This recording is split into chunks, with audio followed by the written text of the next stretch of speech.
As COVID-19 continues to spread at a staggering pace in some areas, and hospitals in some parts of the U.S. struggle to keep up with an influx of patients, more health systems are telling workers, get a vaccine or lose your job.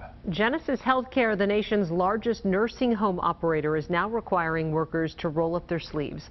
And in Minnesota, nearly a dozen healthcare organizations are mandating vaccines for staff, with Children's Minnesota and Essentia Health joining that list today. With masks mandates now in effect for city buildings in Minneapolis and St. Paul, more places are following suit, with Augsburg University and St. Cloud State both issuing indoor mask requirements today.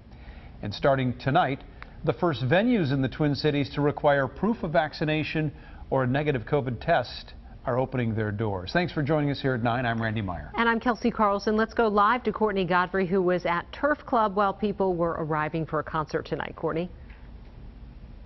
Yeah, Kelsey, First Avenue is the first to do this, but it likely won't be the last here in the Twin Cities. Things appeared to go smoothly, and patrons appeared unbothered. They say that they're already checking tickets at the door. They're checking ID. Now they're just checking your vaccination status or that negative test.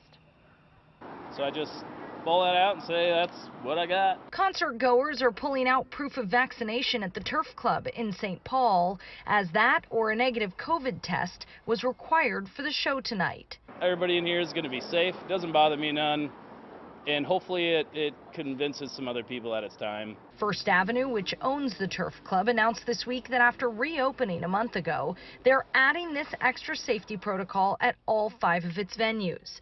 Tonight was the first time things were put to the test. This is a way for us to keep our doors open and keep people coming in. And for the most part, patrons seemed unbothered by it. I guess if we need to take that precaution, it's a good thing to do. If I get to still go in there, it's whatever. Outdoor music festival Lollapalooza in Chicago was the first major event to try this, and while some find it overbearing, doctors say it should work. I think it is effective. I think it will reduce the transmission of some cases. All in an effort to keep live music going. I had a feeling eventually it was going to come to this. There would be a fair enough people that weren't going to do it, and we'd be in this situation. I did talk to one young man tonight who is unvaccinated. He presented a negative test tonight to get into that show. And he said he will be getting vaccinated now because he just doesn't want to go through the hassle of having to get a test when he wants to go see his favorite artist. Reporting live in Minneapolis, Courtney Godfrey, Fox 9. All right.